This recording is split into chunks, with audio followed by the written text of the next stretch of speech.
जय हिंद फ्रेंड्स, कैसे हो आप लोग? आई होप अच्छे होंगे।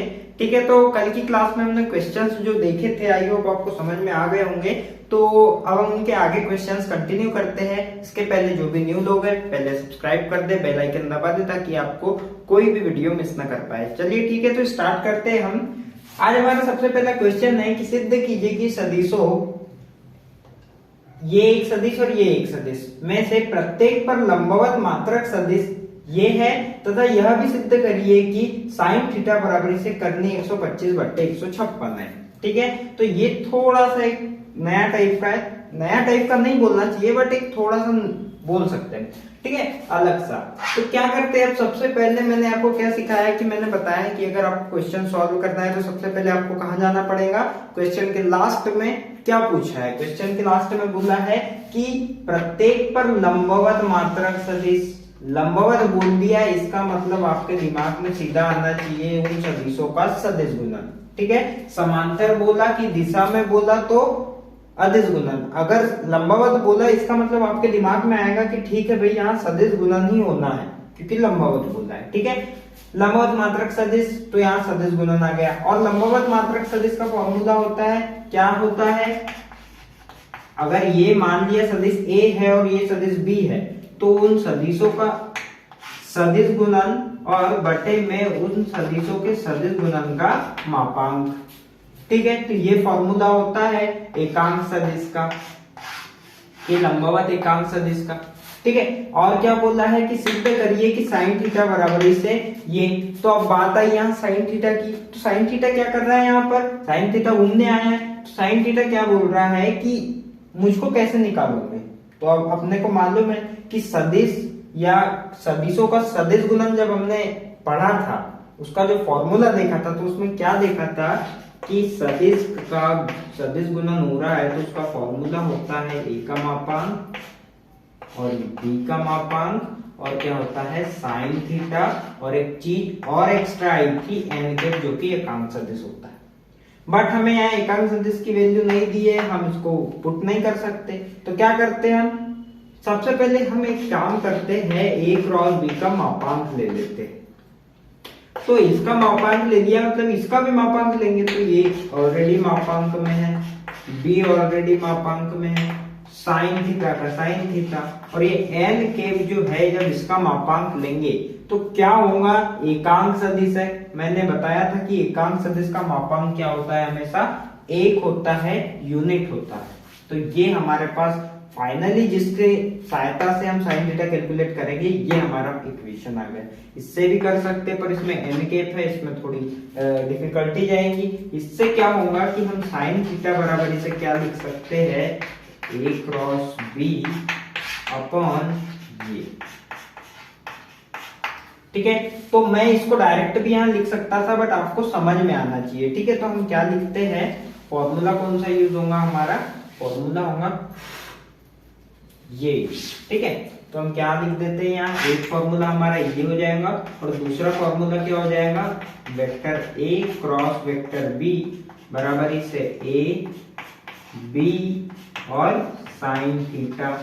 ये ऐसा क्यों लिखा, साइन थीटा बराबर क्यों नहीं लिखा, अभी समझ में आ जाएगा। ठीक है, तो ये हमारा फॉर्मूला होगा यहाँ पे। तो चलिए स्टार्ट करते हैं फाइनली हम क्वेश्चन सॉल्व करना। अभी तक क्या किया हमने कि क्वेश्चन कैसे सॉल्व करेंगे।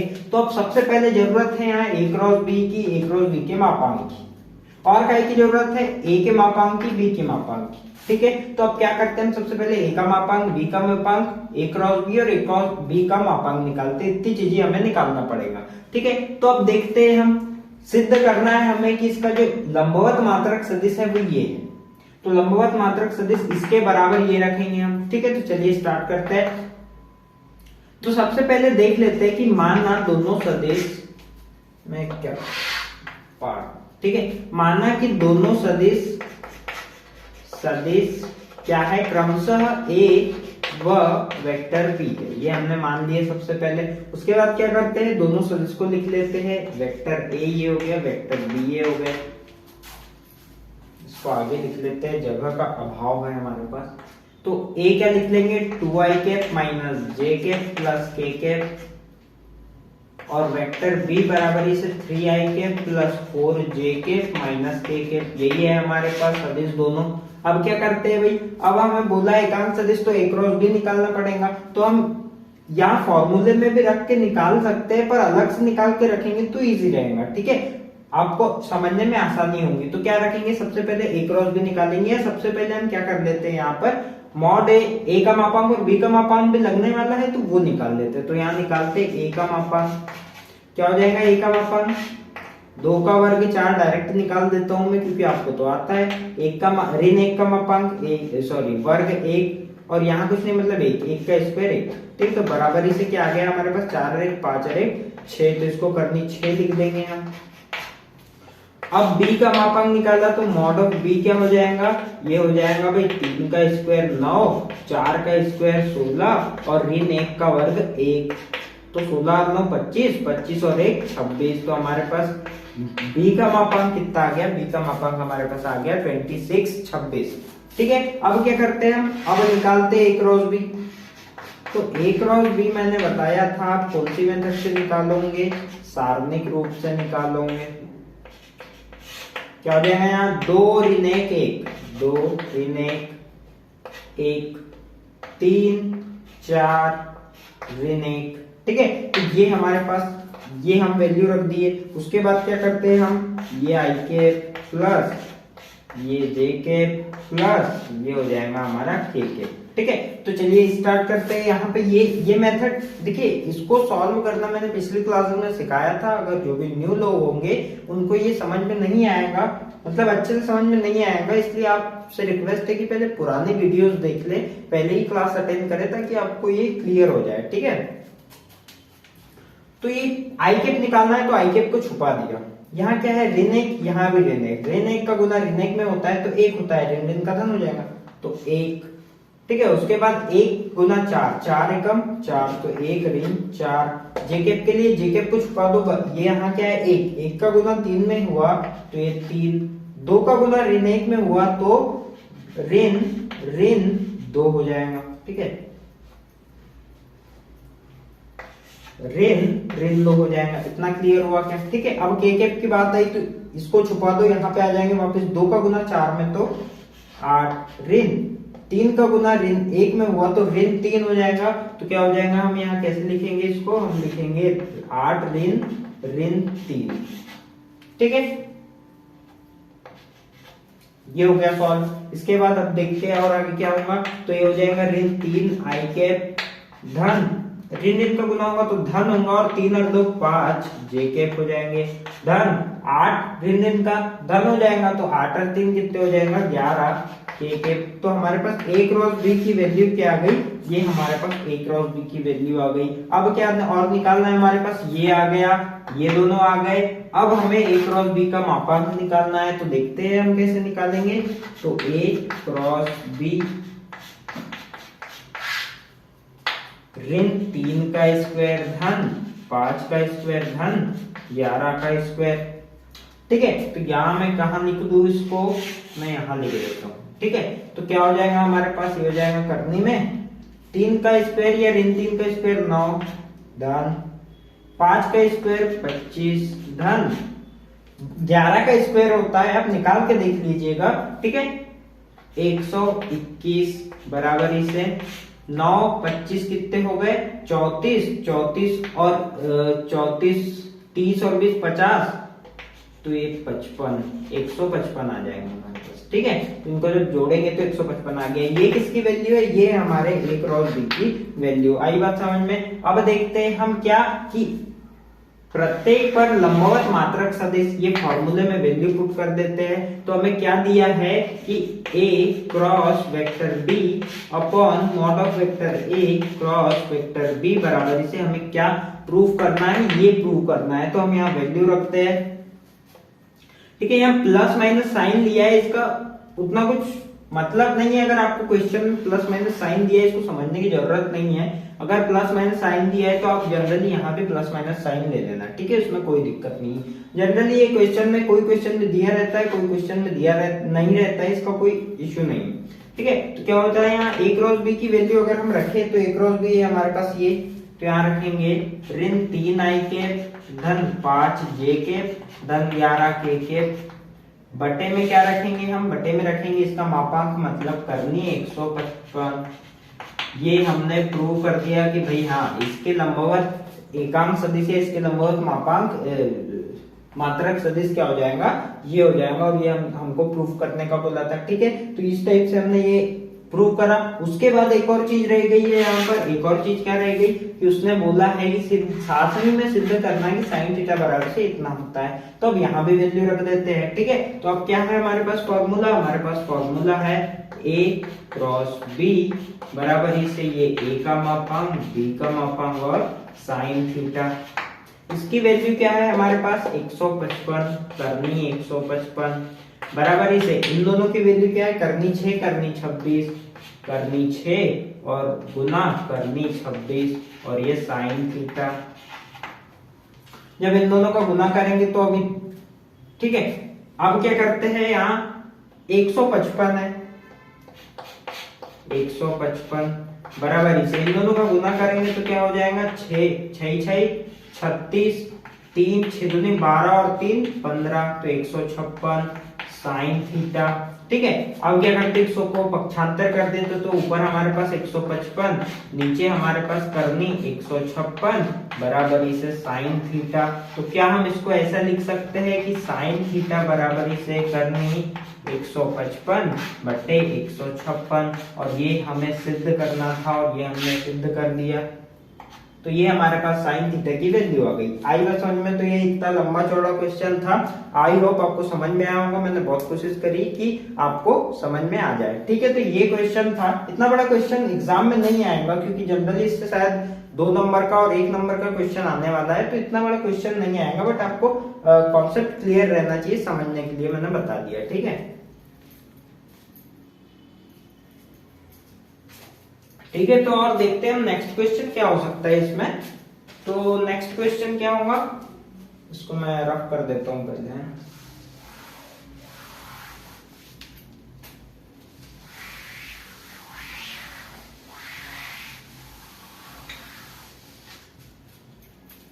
तो नेक्स्ट क्वेश्चन क्या होगा हमारे पास यहाँ पर कि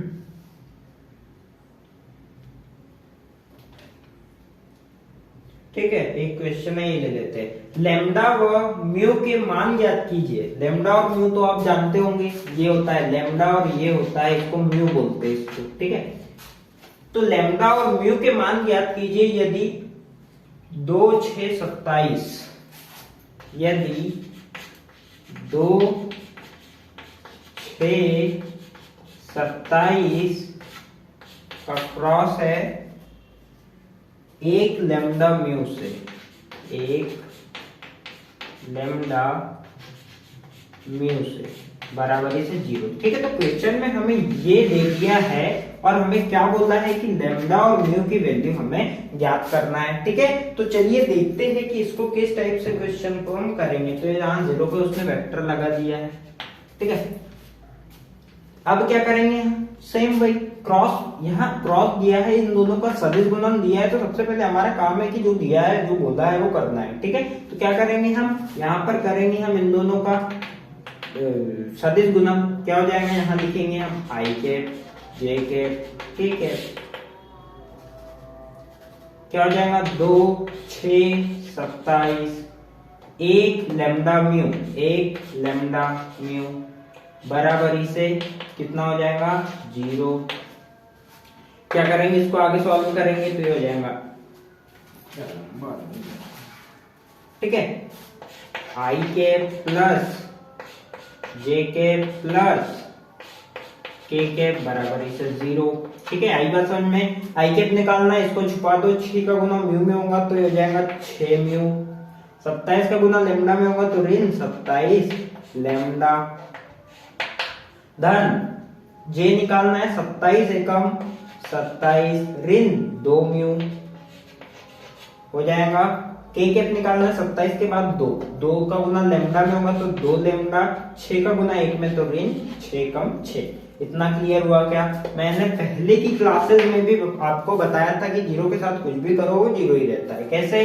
अगर हम जीरो को ऐसा लिखे, जीरो आई कैप प्लस जीरो जे कैप प्लस जीरो के कैप, तो इसमें कोई आपत्ति, कोई समस्या, कोई परेशानी नहीं, ठीक है। तो इसको हम ये लिखेंगे, तो यहाँ लिख देंगे बराबर इसे जीरो आई कैप प्लस जीरो जे कैप प्लस जीरो के कैप, ठीक है। तो इसका मतलब भी जीरो ही है। तो क्यों लिखा है? क्योंकि हम यहाँ कंपैरिजन वैसे भी कर सकते पर यहाँ समझने में आसानी होगी। तो क्या लिखेंगे यहाँ?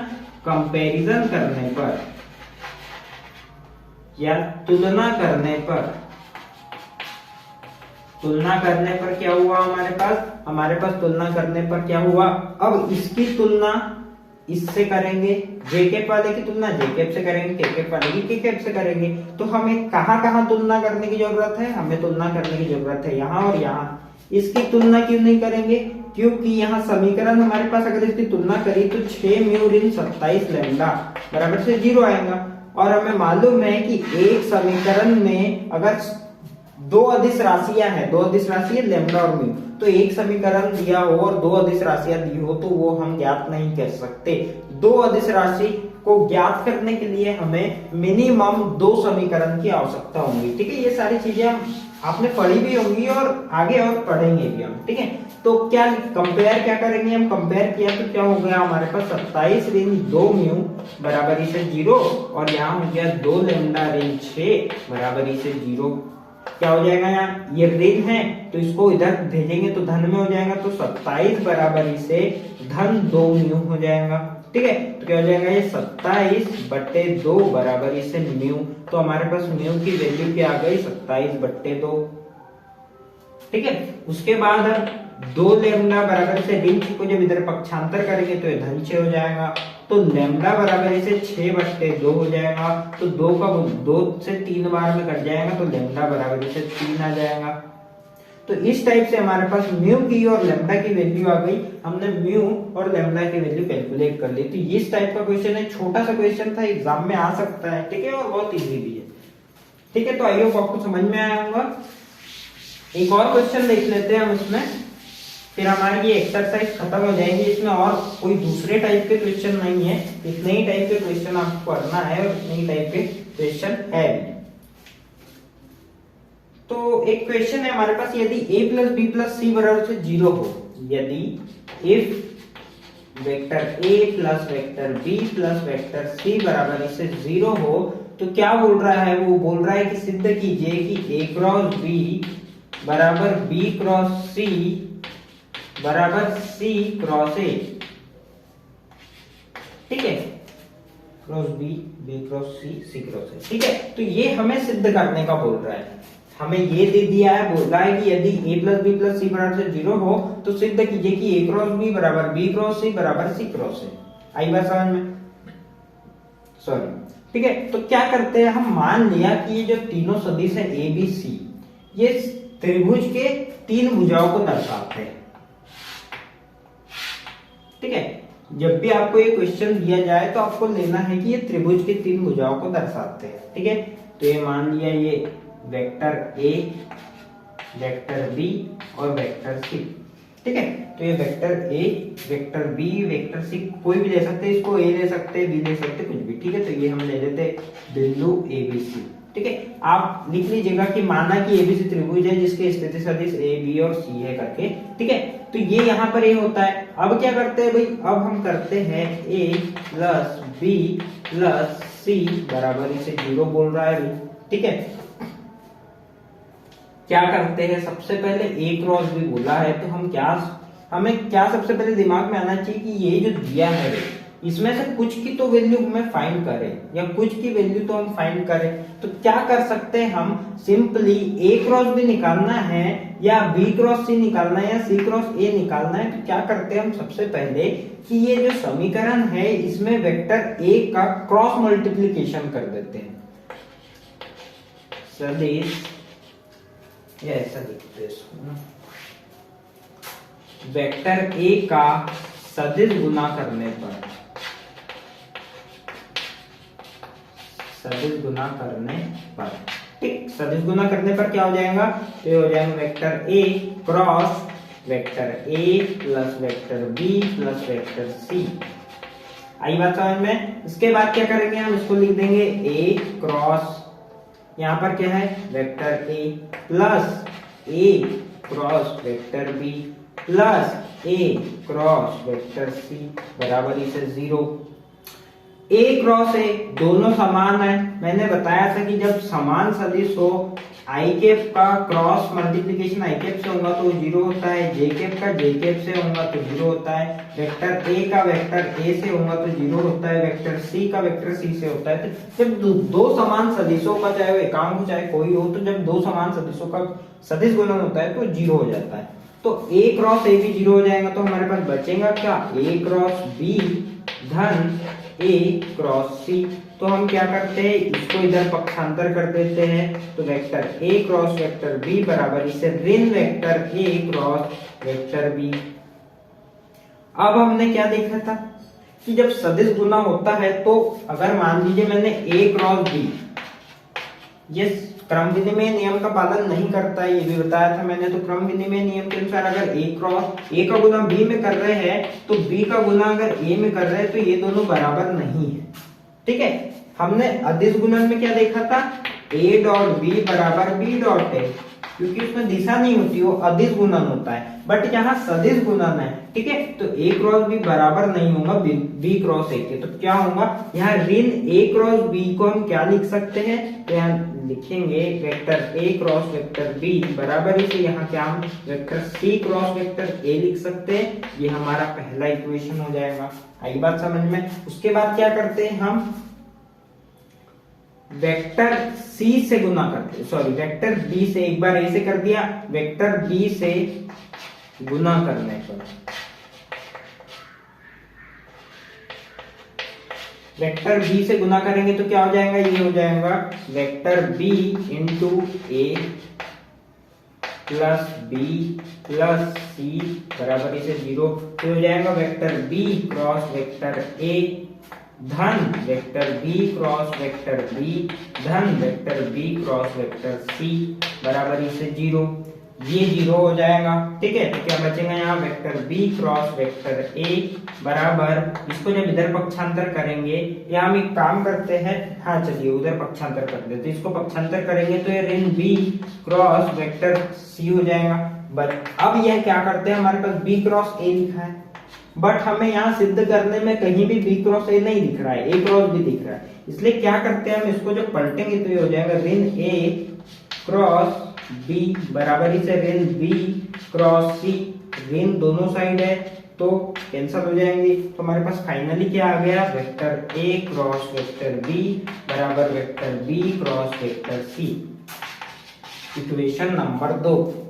अब अगर हम देखें तो दोनों समीकरणों के जो लेफ्ट हैंड साइड है वो दोनों बराबर है। तो इसका मतलब अगर सदिशों के समीकरण के लेफ्ट हैंड साइड बराबर है तो उसके राइट हैंड साइड भी बराबर होंगे। तो क्या लिख सकते हैं हम, अतः हम क्या लिख सकते हैं, vector a cross vector b बराबर vector b cross vector c बराबर vector c cross vector a। ठीक है, अब एक चीज यहाँ एक और कर सकते हैं। ठीक है, ये आंसर आ गया हमारा, हमने सिद्ध कर दिया। एक क्वेश्चन, एक और चीज यहाँ कर सकते हैं कि एक बार आप सदिश c से गुना कर दीजिएगा तो आपको एक और समीकरण मिलेगा, तो उससे आप फिर भी उससे भी आप कर सकते हैं। यहां तक भी करने के बाद ये लिख सकते हैं, एक और बार आप c से, एक मिनट में करके ही दिखा देता हूँ। ठीक है, कहाँ करूँ, यहाँ कर देता हूँ। ठीक है, तो क्या जब समीकरण को c से गुना करेंगे तो ये क्या हो जाएगा, ca, मैं डायरेक्ट बता देता हूँ। ठीक है, आप समझ जाइएगा, वेक्टर ca हो जाएगा, ये हो जाएगा vector c cross vector b हो जाएगा, और ये vector c cross vector c हो जाएगा तो क्या हो जाएगा, 0 बराबर इसे 0 है हमारा। जब इसको इधर पक्षांतर करेंगे तो क्या हो जाएगा हमारे पास, वेक्टर c क्रॉस वेक्टर, क्या हो जाएगा यहाँ पर, vector a cross vector c लिखेंगे, बदल गया, इसका मतलब ऋण बराबर, जब इसको भेजेंगे तो ऋण vector c cross vector b होगा। तो इसको क्या लिख सकते हैं हम, इसको लिख सकते हैं ऋण vector c cross vector b को क्या लिख सकते हैं हम, vector B cross vector C लिख सकते हैं। ठीक है, आई बात समझ में। तो ये हमारे पास वैल्यू आ जाएंगी, मैंने सी क्रॉस ए रहने देना है यहाँ पर। ठीक है, क्योंकि हमारे पास यहाँ सी क्रॉस है, तो यहाँ सी क्रॉस वेक्टर है। ठीक है, तो सी क्रॉस वेक्टर ए हमारे पास बी क्रॉस सी के बराबर आ गया। तो हम यहाँ देख रहे हैं कि A cross B C cross A के बराबर है, C cross A B cross C के बराबर है, B cross C A plus B A cross B के बराबर है। इसका मतलब हम देख रहे हैं कि ये जो तीनों है आपस में बराबर है। तो ये हमने सिद्ध कर दिया कि भाई ये तीनों सदिश आपस में बराबर है। ठीक है, तो आज के ये क्वेश्चन थे या इस टाइप के ये क्वेश्चन थे, तो ये एक्सरसाइज यहाँ खत्म होती है। नेक्स्ट क्लास में हम नेक्स्ट एक्सरसाइज को और कंटिन्यू करेंगे, क्या और क्वेश्चन हो सकते हैं। इसके बाद हम और दूसरा जो हमारा चैप्टर है, हमारा चैप्टर होने वाला है, ठीक है, तो हमारा जो भी चैप्टर है नेक्स्ट क्लास के बाद हम और नेक्स्ट चैप्टर स्टार्ट करेंगे। तो तब तक के लिए बाय, थैंक यू।